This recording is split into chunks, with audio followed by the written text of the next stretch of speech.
we thought we could be saved, we sought to face the sun's wrath and contain it. 4 towers would be built to pull her fury into this place and dispel it.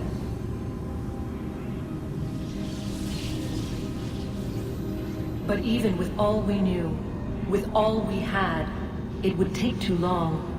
1,000 years we could labor, and still the work would not be done. The first tower was never completed. The project abandoned. We moved on. But while we labored on other endeavors, a few returned. They thought to automate the process. Metal might finish what flesh could not.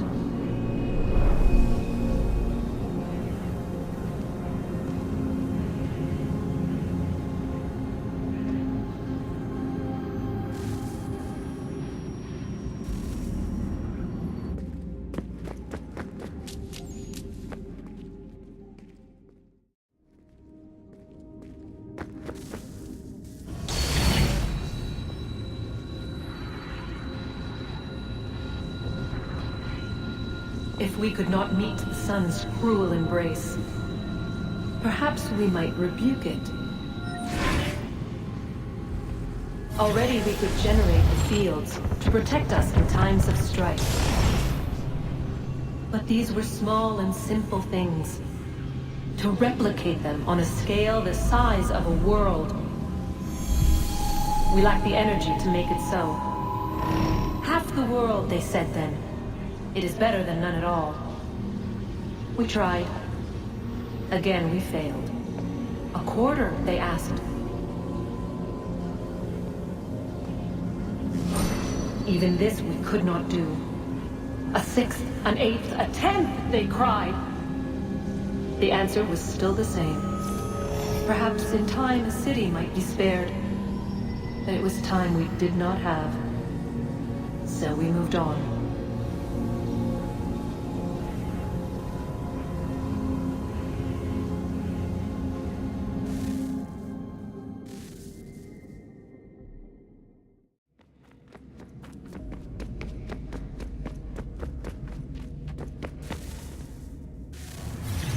What is a fact? Is it fixed? Immutable? Certain in its existence and only awaiting discovery? Or might it be changed? Here we learned the answer and thought that it might save us. They were used to command, to control, to own. But we soon discovered another use. When enough sat in thrall and were told to believe, their thoughts took on form.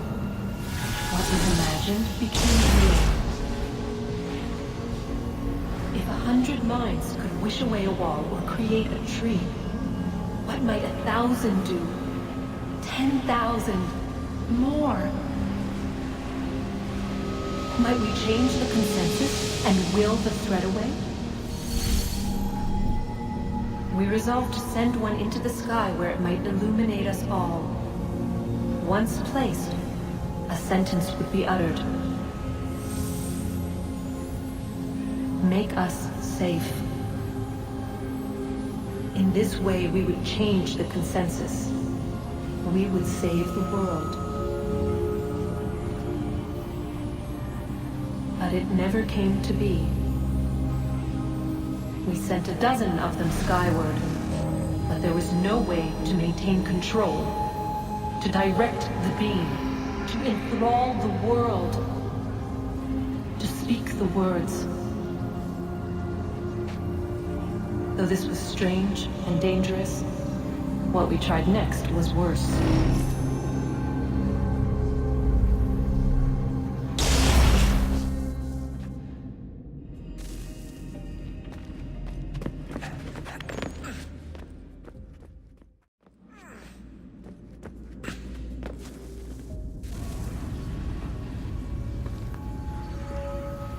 Our first instinct was to travel back, to change the past. But we could not find a way. But forward, we could look forward. And so here we sought to see beyond ourselves, and know what was to come. First we wanted to learn if our work would succeed. But the answer was always the same, so we moved on to other things. But she remained. The one you call Minerva. In time, she too stopped looking, and instead began to speak. She called out across time, in the hopes that you might be saved. She hid messages where none might find them, save for you and those within this place. Fascinating. Tired of it. The cryptic warnings, the threats. Just tell us what you want! But they are. We saw the Nephilim there. We seemed like grasshoppers in our own eyes, and we looked the same to them. Imagine trying to explain all this to a 2-year-old, to a grasshopper. When they said the will of the gods was unknowable, they meant it. Literally. I killed her, you know. I killed Lucy. It was the apple, son. It was Juno. I saw what she was. What would happen if I let her live? I could have stopped myself. I mean, there was a force there. But I didn't have to. I chose to. Desmond. Lucy was going to betray us and take the apple back to Abstergo. I saw the satellite launched. I saw them turn it on, and then it failed. Whatever's on the other side of that door, it benefits Juno. We need to be careful.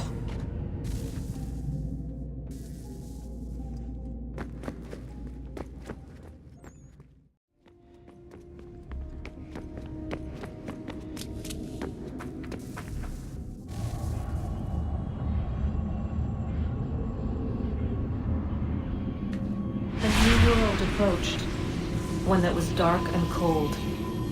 It would consume us, for we were flesh, and flesh is frail. Though suits and shields might offer comfort, such adornments would not suffice, not to save us all. So we sought to change what we were. In this manner, we might thrive in a world made poisonous. It was Aita who volunteered to see if it might be done. Aita, my husband, my love. In the end, it changed him, ruined him. He was made a prisoner of the machines. The body might survive, but his mind became brittle to the touch. He begged me for release, for days, for weeks, for months. I pleaded with him to give us time to find another way. But there wasn't one. Not for him. Not for us.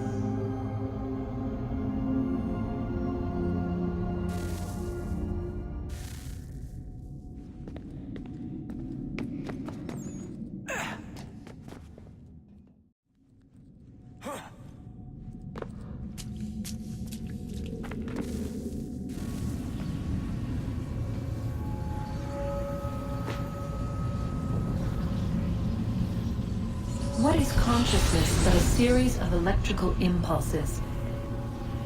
And the body a vessel to hold these sparks. But it is weak. In time, it decays and crumbles into dust.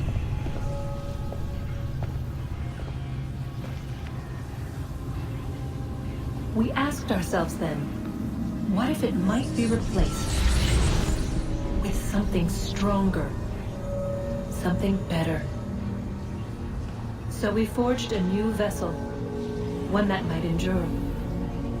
It proved easy enough to enter.